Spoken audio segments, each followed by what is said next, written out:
Hi, and welcome back to Wounded on Sixes.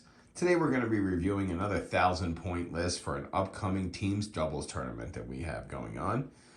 I got a chance to play with this list the other day. It performed pretty well, so I'm going to go over the list. I'm going to go over maybe some nice pairings with it, some strategy, and yeah, we'll go from there. First off, we have Typhus. Typhus is going to be by himself. The reason that is because he's going to be able to deep strike wherever he needs to go. He's still going to be able to do his psychic attack because it's not a shooting attack.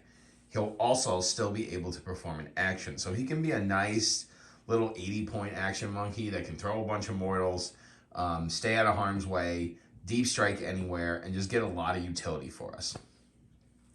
Next, we have 2 units of 10 Poxwalkers. And the reason why I'm keeping these as 2 units of Poxwalkers and not a unit of 20 is some of the stipulations in the teams doubles tournament requires both armies to be on a objective marker for you to control that objective marker.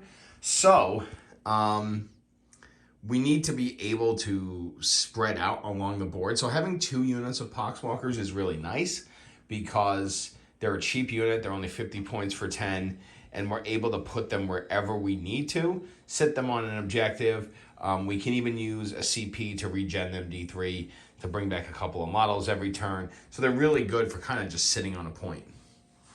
Next, we have a unit of 6 Death Shroud Terminators, and these Death Shroud Terminators are fantastic. They're going to make everything -1 to wound them if their strength is higher than their toughness. And they're going to be led by a Sorcerer in Terminator armor. And the Sorcerer is going to have the Deadly Pathogen ability. So he'll get +1 strength and attacks and to his melee weapons. But he'll also get +2 strength and attacks if he's within range of an infected objective marker, which is really nice. He also has the Putrescent Vitality ability, so in the fight phase, he can make the Death Shroud -1 to wound, which makes it really nice. Or not -1 to wound, I'm sorry, but -1 damage. So they can be -1 to wound and -1 damage. He also has a once a game ability to give one of his psychic weapons +2 strength, +2 damage. It's really nice to use on his Witchfire ability, which gives him a lot of extra attack power. This is a great unit to either start on the board if you're playing on like a hammer and anvil deployment, but really good to bring in on deep strike and get an early charge. Their flamers are really good for overwatching. If you do need to overwatch, just an absolute fantastic unit and really, really cheap. Then we have 2 Foetid Bloat drones, one with the Flesh Mower, one with the Spitters. Both are really good anti-infantry. Both are good tank shock targets. Both move 10 inches and actually can help spread the contagion quicker on the board for us. They can fall back in charge, which makes them an even better tank shock target. They're pretty tough. They have a 5-up invul. And yeah, the one with the Spitters is even good at Overwatch. Not that I'm the biggest fan of Overwatch in doubles, but they can be really good at that. Finishing off the list, we have 2 Dog Brigands, and these guys just absolutely slap. They're allies, so they don't spread the contagion, but they're certainly the best anti-tank I think Death Guard have at the moment. In the game I played with them the other day, they were just wiping things off the field. They have good anti-tank, they have good anti-infantry. They get bonuses for being more aggressive because they get +1 AP if they're when they're targeting the closest enemy unit to their weapons.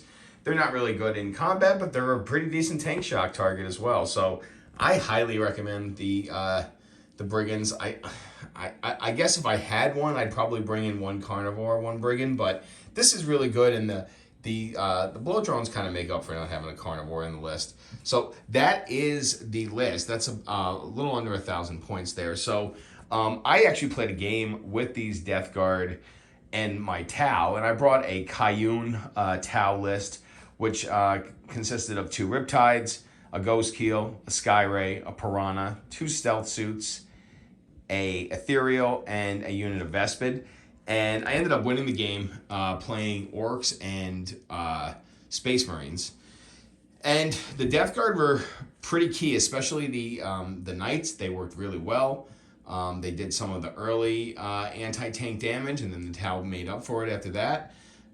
The Bloat drones are hard to kill, can get up quick, can spread that contagion, and really be a pain in the butt for our opponents to deal with.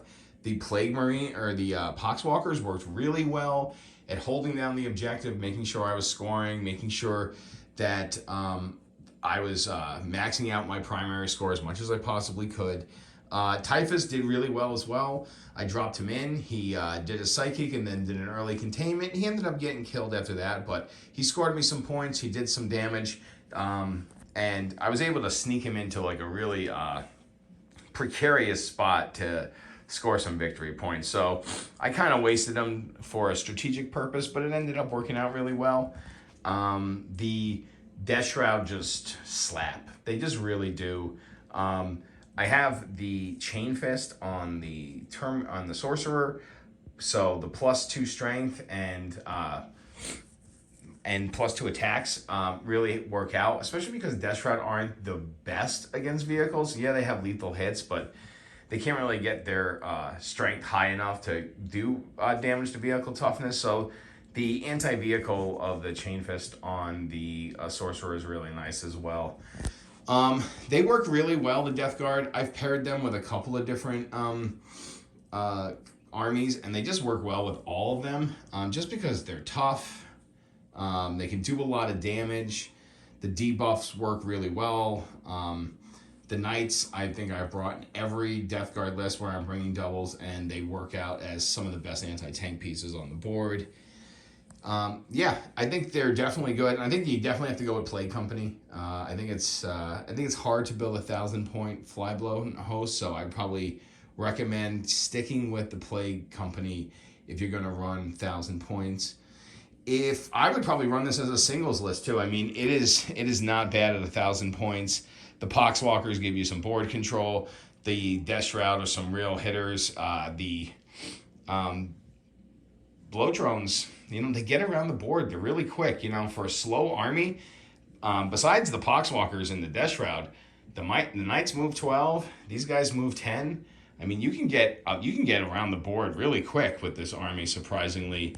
And you're deep striking Typhus. You're deep striking the Terminators. So it's really just the Poxwalkers, which are going to hang out on your objectives anyway and score points. So really fun list. Really highly recommend. If you're going to play 1,000-point doubles, consider Death Guard. They're really good. I don't think I've had a bad game bringing them as my complementary army. But let me know what you think. What changes would you make? What armies would you complement with this? And if you haven't, go ahead and like and share this video, and please subscribe. I'm trying to get to 500 subscribers. We're getting there quick. Just want to thank everybody for their support, and please come back for more Wounded on Sixes.